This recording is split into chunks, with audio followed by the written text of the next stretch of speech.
Why does the world feel so different today than it did just a few decades ago?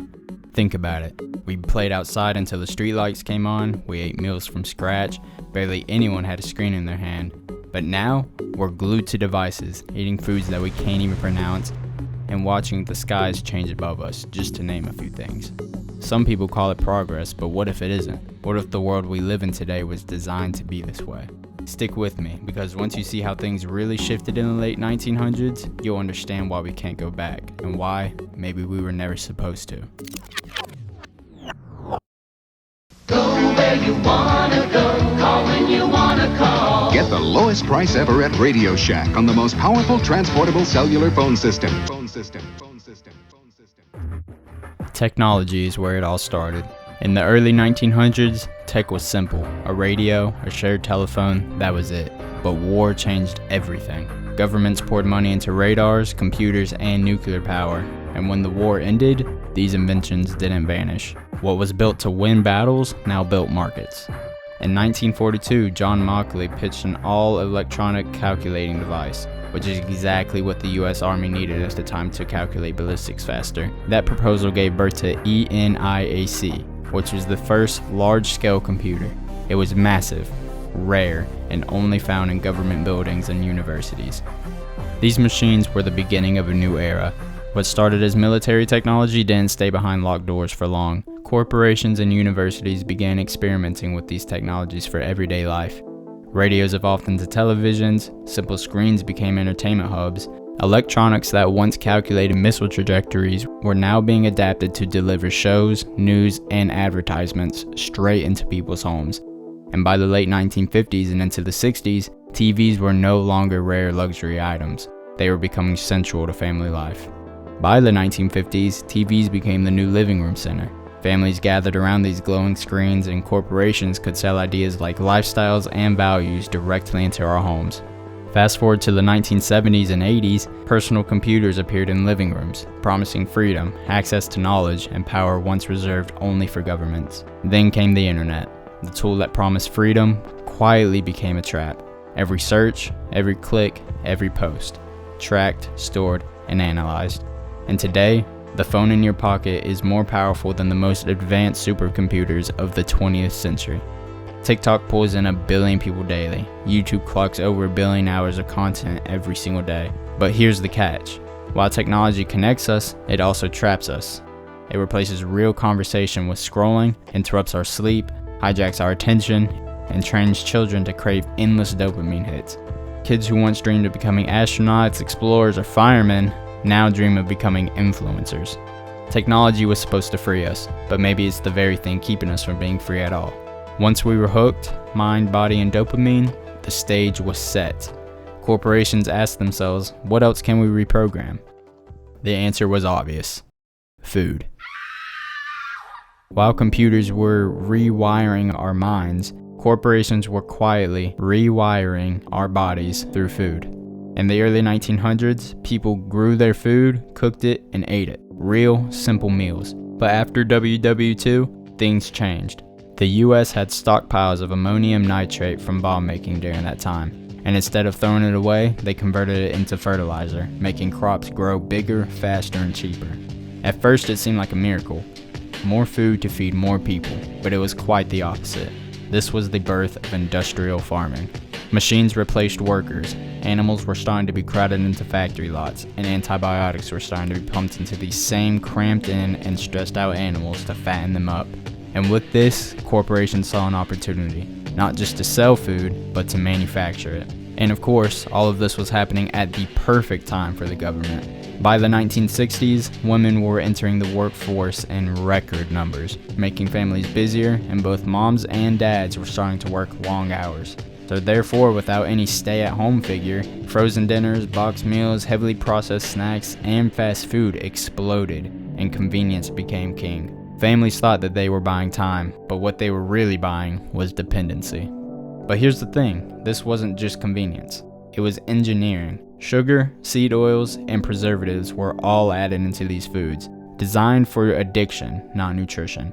Advertisers even shifted blame to fat while quietly pushing sugar everywhere. Monsanto and other agricultural giants pushed to normalize pesticides and GMOs, and what used to be food turned into formulas designed for profit, not nutrition. Think about it, we used to get dopamine from cooking, eating, and survival, but now, corporations have hacked it chemically. Food became chemistry, and like technology, once it took hold, there was no going back. So what's next? If you can control the body, why not the mind? Schools were the perfect testing ground for this.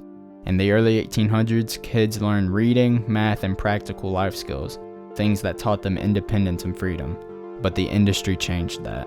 Starting in the late 1800s and solidifying by the early 1900s, classrooms began to mirror factories. Bells started ringing between classes, the same way factory whistles signal shift changes. Age grading systems were introduced that grouped kids like assembly line batches, and even the desk, lined in perfect rows, mirrored factory floors. However, this wasn't an accident. The Prussian model, pushed into U.S. schools by reformers like Horace Mann, set the tone for a regimented system.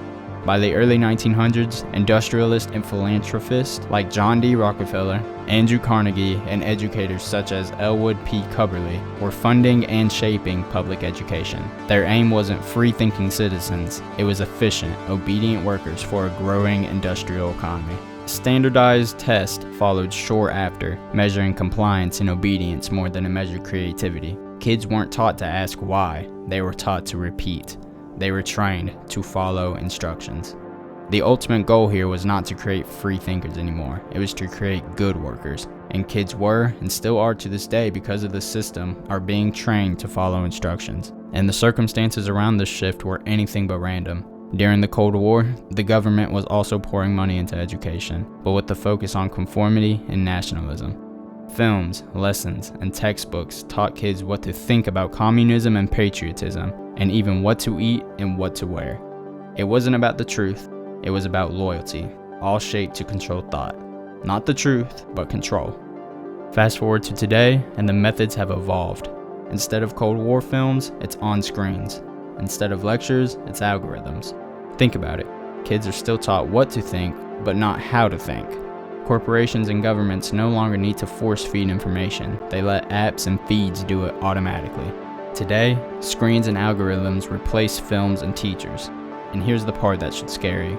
Once your body is hooked on engineered food and your mind is hooked on engineered education, questioning the system feels impossible. You, just like me, became the product. We unintentionally and uncontrollably fell into the government's hands. You don't even notice you're in a system, and this wasn't an accident. It was a design. And that brings us to the most invisible control of all, the air we breathe. If they can shape the way you think and the way you eat, why wouldn't they shape the very thing you breathe? At first it seemed harmless. Planes in the 1950s to 60s started leaving thin streaks of white across the sky. We called them contrails and just passed it off as water vapor. But over time, people began to notice they didn't fade like they used to. Instead, they spread, forming wide hazy blankets that dimmed the sun.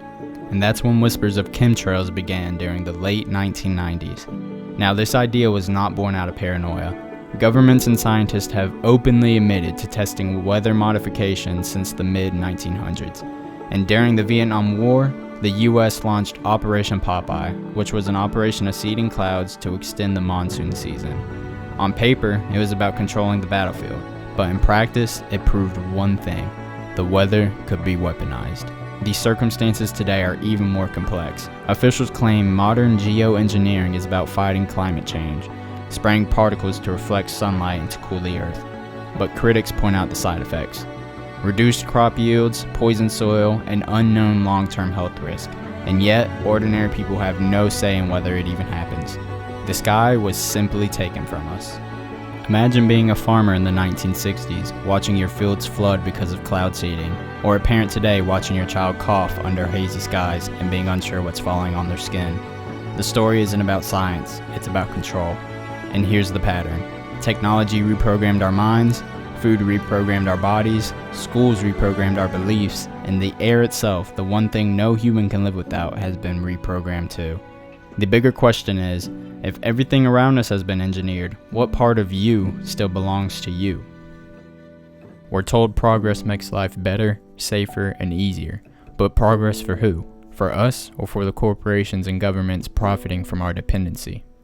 Technology, food, education, and air, each reprogrammed, and each one makes us weaker, more dependent, and less free. Ask yourself, what do you truly control? What choices are still yours, and what happens if even those are engineered? The world has changed. The question is, will you? If you have made it this far, I truly do want to thank you for making it here. If you like this video, I humbly ask that you let it be known through subscribing, liking this video, or sharing your thoughts in the comments. There's a lot more research I have for this video that couldn't be used for a few different reasons. So if this gets good attention, I will work on a part 2 for you guys, and I won't hold back at all. Do what you know you need to do, stop procrastinating, and get things done before things get even worse than they are today. I love you, Jesus loves you, and again, thank you for watching.